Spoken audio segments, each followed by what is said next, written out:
Namato Ratanatayasa. May I pay homage to Triple Gem, the Buddha, Dhamma, and the Sangha.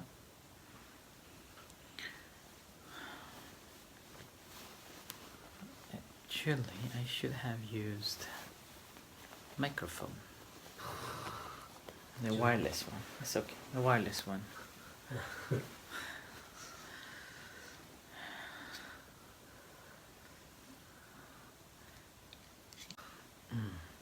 Okay. Right. Hello everyone. So today is 1st of August and Saturday 2020. This is Ajahn Sujan from Varapunya Meditation Center, Aberdeen, Scotland. So as usual, I'm here with you on this Saturday. And hi Yuan, Margaret, Manish, and everyone. So today I supposed to give a talk in Thai as well online, which I have been doing, but due to the busyness and I haven't done it yet. Okay, so it's been a really busy day, just teaching after teaching. So anyway, so thank you very much everyone for following and listening this online Dhamma talk on Facebook. Just to give some of information and some insights in relation to the teachings of the Buddha and how you can relate to your day-to-day life. So, again, today I'm here with you all to share and to give you some information about the Buddha's teachings. So far we've been following the series of talks and reflections on the Four Noble Truths on the basis of the first discourse of the Buddha, and which is the Dhammacakkappavattana Sutta. And last 2 days I was talking on the first factors of the Eightfold Noble Path, which is the right understanding. And day before yesterday I got one clip from one of my friends. And that clip is in relation to the coronavirus in America. That clip, basically there is a doctor, a lady doctor, she's claiming that this news of a virus is just a fake and we shouldn't be worried about it, and there is a cure for this coronavirus. And I hope this is true, and if it's true, it will be great news for a whole world this time. But what she was suggesting that there are already 3 different types of medicines that you can apply or that can cure this coronavirus. And shouldn't be afraid of the coronavirus, and she's claiming that we don't have to wear masks, or we don't have to worry about this virus at all. Just all you need is to get that 3 types of medicines he was talking about, and I forgot that if we take it then you can be cured. And her claim is that she had already cured over 200 or 300 patients, those who had on a previous medical histories, and yet they were able to go back home. And that was a very emotional clip, and I was so surprised to see that clip, and as a result I again forwarded it to some of the medics, the doctors that I know, and also some of my close friends, those who are well aware of these kind of a virus, particularly a person who is working in this virus business for a long time. And all gave me a conclusive kind of information that this lady is speaking nonsense. And which I don't know whether it is nonsense or not, but she's talking from her own experience, and whereas the other information that I got from my relations is completely nonsense, and we shouldn't be believing that clip at all. And if we are believing that clip, then the majority of people will be getting that virus and will be sick and die. The number will increase more. And in this case, again, we have seen that America probably is the highest number of death, and other countries are following too. And just this morning I got a message from Australia, Melbourne as well, that they have a second wave of it, and facing lockdowns, and they're facing another difficult time in Melbourne, which is again same. And yesterday, so Manchester was again so many other rules implemented just to tackle with this virus. So that's why there's a news or the information going on that lockdown is eased. Doesn't mean that virus is gone. The virus is still around. All what we need is to be very cautious and what to be done to be safe and taking care of your own self. So these are the information that is going through, and you will find different varieties of information going on the social medias. So that is when you are consuming, you need to be very, very careful with that and get the right understanding of it before you taking it as the truth and believing it. And it is true that it's not visible until you get it. And sometimes people even think that this is just a fake news, and the government is taking this as advantages of it and spreading it, and so, and the people basically is taking it not seriously and thinking that this is just a fake. And I remember one of the families from America when I was teaching, and they said that the coronavirus is fake until you get it. Yeah? So that's why it's really, really, dangerous. So you need to be very mindful of it too. And which is again same in India as well. And yesterday I was talking to one of the my friends in India, and she was saying that, is it true, this virus thing? Despite of having seen fatalities by herself and attended the funerals, and still she has a doubt whether it is true or not. So this information is just going around and around until you get it, and there are plenty and plenty of people simply think that it's not the information that they are getting is the correct, and this is just a fake news or sort of things.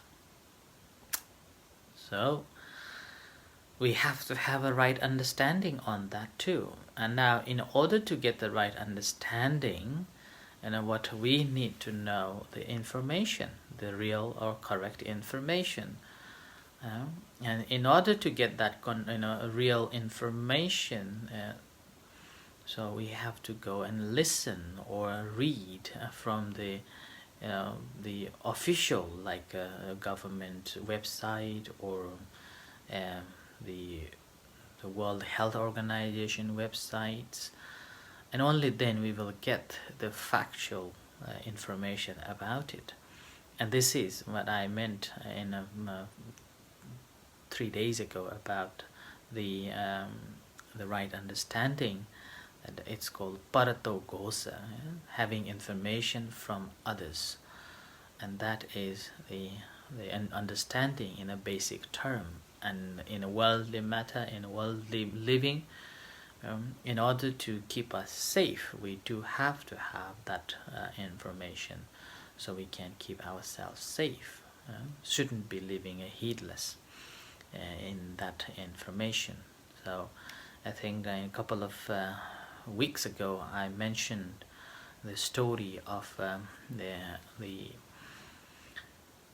an island which is wiped away by the ocean and the sea, and which was the information given by the celestial beings to run away or abandon the island. And there were two types of people, they would become a two group of people. One group of people thought that the celestial being has said that the island is going to be wiped away by the tsunami, and another group of people were saying that no, it won't be. And with that, some people became very wise, and they just made their boats and get ready for the escape, whereas others were just heedlessly, without having any thought of it, they just stayed in the island. So at the end, the tsunami did came, and those who were mindful and ready to escape, they were able to escape and save their lives, whereas those who were heedless and ignored the information that they received, all were died with the tsunami. So although this is not related to this pandemic, but I think the information that we are consuming, it's very two ways, whether to believe or not, and it's whether it is or not. But having seen the information of so many deaths, and we have kind of, although we are not getting it, and hope we will not, we need to be mindful and still keeping ourselves safe and guard, and that is what we can have it, at least keeping ourselves safe. So this is what we need to be and then aware of, and finding a right way to keep ourselves safe. But this is again teaching us how vulnerable we are, our lives are. We don't have any control over ourselves. The virus, which we cannot see, and how deadly this virus is, and we are all fighting to this invisible enemy, and this is more powerful than we are. So we have no control over it at all, and our own body, physical body also, we don't have a control over it. So even we don't have a control over our eyes, our ears, our body, no, nothing. Like this afternoon when I was teaching, one of the girls asked me that why do we have to suffer? And basically the suffering is that we don't want to get old, but this is the nature is such that we have to get old. And this is what the Buddha's teachings are. Understanding this nature of such that it's always changing, and inability to accept that brings the suffering. And all what we are doing, this studies or practice of a meditation, is basically we're trying to understand this changing nature not by study but by experiencing it from experiential level of understanding.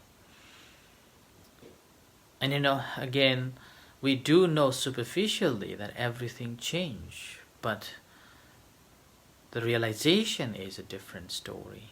Realizing it is a very different story. And that's what the practice of a meditation is about. That we are trying to understand it through our own experience, that everything change. Our body change, our emotion change, the whole world change. And when we're looking at the whole world as the object which is always in constant change, it will be very difficult to understand. So as a result, Buddha's instructions is simply to looking at our own physical body, knowing that this body is not ours, knowing that this body is just temporarily we are living with it, and end of the day all the parts is just growing, and at the end it will go. So there is constant change going on, and understanding this constant change helps us to release this sense of ego or attachment to these five aggregates, or this corporality, feeling, perception, volitional action, and consciousness. So basically we are seeing these body and mind as an object which is subject to change, not last for a long, and we're all using it. So all what we need is to humility or respect to this body, or feeling or the feeling of grateful or gratitude to this body. We have been using it so much, despite of belongs to us. We are living with it, and we are using it for day and night, and then some people even use it so much that even forgot to look after. And with that, I have seen so many examples of people that, because they do not look after, working after working and chasing for the money every day. Sometimes they work 2-3 jobs, jobs after jobs, so day and night working, and end of the day, this body simply broke down, and they got the let's call the sparks in their brains, and as a result they got this paralysis. One side of the body doesn't work, so all the money they have earned is just wasted, and they cannot use it, and all they can use, or all they have, is the bed. That's all. And that's simply because they've been using this body more than they should be, forgot about resting, forgot about taking care of it. So despite of this body is not belongs to us, we still need to be grateful to have it, and looking after it. That is one of the gratitudes that the Buddha taught us to be aware of. We may be able thought of paying gratitude to our parents who have done so much for us, our teachers, those who have taught us so much, and even our faith leaders. We have so much gratitude towards them. But the very close one, who is, we are using it all the time and with it all the time, normally we neglect to pay gratitude to ourselves, to it. So this is also one we have to be aware of, and the ability to, or having this consideration to paying gratitude, and try to live a healthy life. Enough sleep, enough food, and enough exercise. So this is also needed. But anyhow, right understanding is basically understanding that this five aggregate, or this body and mind, is basically conditioned aroused, or with the condition of other things, it's with us.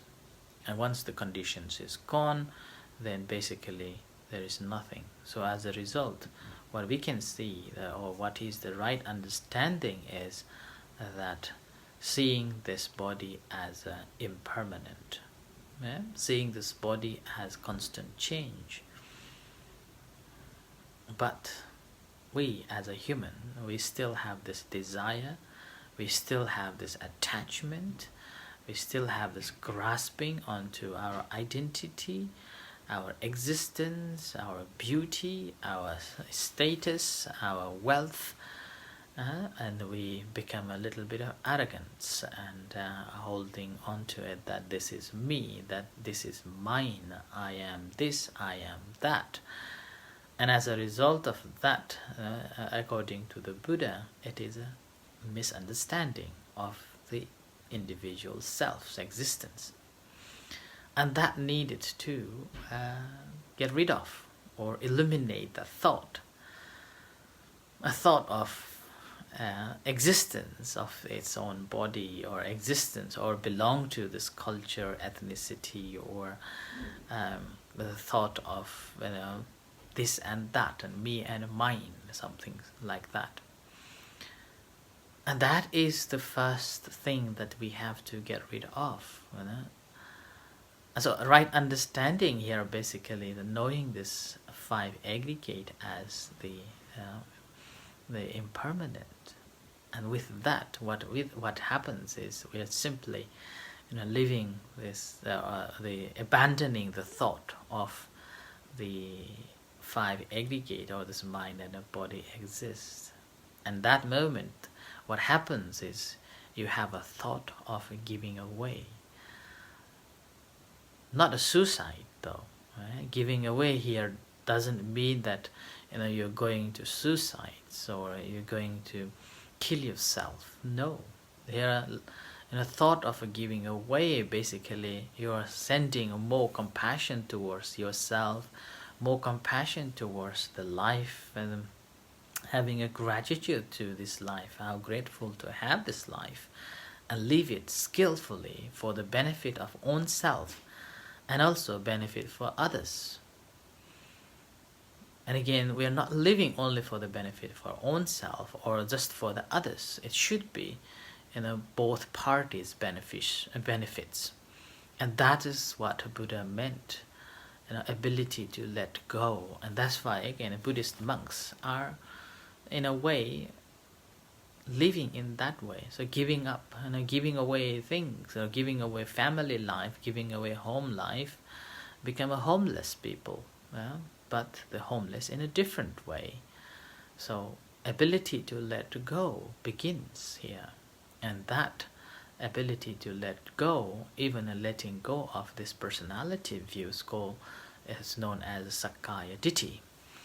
And the very moment when one is able to let go of this personality view, then that is the moment one becomes the true Buddhists. Or that moment one can claim themselves as a real Buddhist.